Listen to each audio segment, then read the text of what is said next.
عزت نام کی چیز کوئی نہیں تھی۔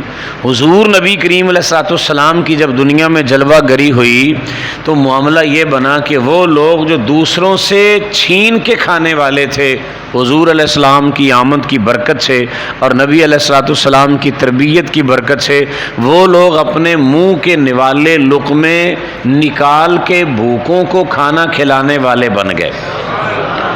وہ کسی کہنے والے نے کہا تھا خود نہ تھے جو راہ پر اوروں کے ہادی بن گئے۔ کیا نظر تھی جس نے مردوں کو مسیحا کر دیا؟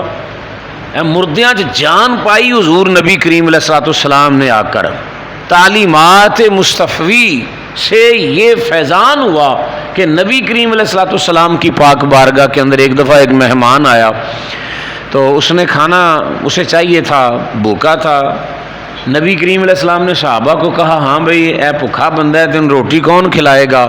اب سارے صحابہ چپ کر کے بیٹھے ہیں کہ انہیں پتہ تھا کہ ہمارے گھروں کے اندر معاملات کیسے کیسے چل رہے ہیں۔ ہر بندے کو پتہ ہوتا ہے میرے گھر میں کوئی چیز ہے یا نہیں ہے۔ تو غالباً سیدنا ابو طلحہ انصاری رضی اللہ تعالی عنہ ہے۔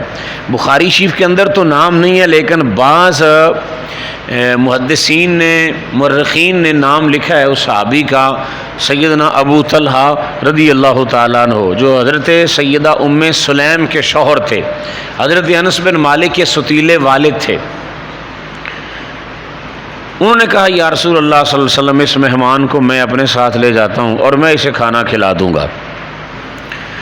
حضور علیہ السلام کی پاک بارگاہ اس مہمان کو لے کر اپنے گھر چلے گئے۔ جا کر اپنی بیوی کو کہا کہ اے بندی خدا، یہ مہمان ہے اور میں اسے نبی کریم علیہ السلام کی بارگاہ سے لایا ہوں اس لیے کہ باقی مہمانوں کو تو کھانا کھلانے کا انتظام ہو گیا، یہ بیچارہ بچ گیا ہے۔ تو مجھے پتہ تھا اپنے گھر کے اندر بھی کوئی انتظامات جیسے ہیں لیکن میں اسے لے آیا ہوں تو اب اسے ہم نے کھانا کھلانا ہے۔ آپ کی اہلیہ نے کہا کہ تو جانتا ہے کہ ہمارے گھر میں صرف اتنا ہی کھانا ہے کہ جو ایک یا دو بندے بمشکل اس سے شکم سیر ہو سکتے ہیں، پھر آپ نے بھی کھانا ہے، مجھے بھی کھانا ہے، بچوں نے بھی کھانا ہے۔ تو ہم ایسے کرتے ہیں کہ آج میں اور آپ بھی بھوک سے سو جائیں گے، بچوں کو بھی اسی طرح ہی سلا دیتے ہیں، لیکن ہم اس مہمان کو کھانا کیوں نہ کھلا دیں جسے تو رسول اللہ کی بارگاہ سے لے کر آیا ہے۔ یار یہ ہے ہماری تاریخ، اسے ذرا سمجھو۔ ہم ایسے تھے۔ وہ کسی کہنے والے نے بڑی اچھی بات کہی، وہ کہتا ہے جس دور پہ نازاں تھی دنیا اب ہم وہ زمانہ بھول گئے، غیروں کی کہانی یاد رہی اور اپنا فسانہ بھول گئے، منہ دیکھ لیا آئینے میں پر داغ نہیں دیکھے سینے میں، جی ایسا لگایا جینے میں مرنے کو مسلمان بھول گئے۔ ارے اذان تو اب بھی ہوتی ہے مسجد کی فضا میں اے انور، جس ضرب سے دل ہل جاتے تھے وہ ضرب لگانا بھول گئے۔ کبھی ہم ایسے بھی تھے کہ اب ان کی اہلیہ حضور علیہ السلام کی صحابی ہے، وہ کہتی ہے کہ چلو ہم سارا خاندان بھوکے سو جائیں گے۔ اب ایک روٹین یہ ہوتی ہے کہ آنے والے مہمان کو بندہ فقط کھانا پیش کر دے تو یہ بھی ذرا غیر مناسب، یہ عرب کی رسم و رواج کے مطابق شاید ٹھیک نہ ہو۔ تو کھانا سامنے رکھا، اب مہمان بھی اور میزبان دونوں بیٹھ گئے۔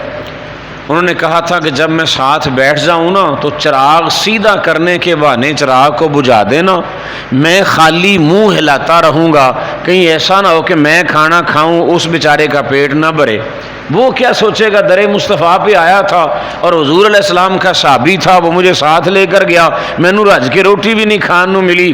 تو اس نے کہا کہ میں خود خالی منہ ہلاتا رہوں گا، وہ کھانا کھا لے گا تو چلو اس کا پیٹ بھر جائے گا۔ اب یہ معاملہ سارا پریکٹیکلی ایسے ہوا،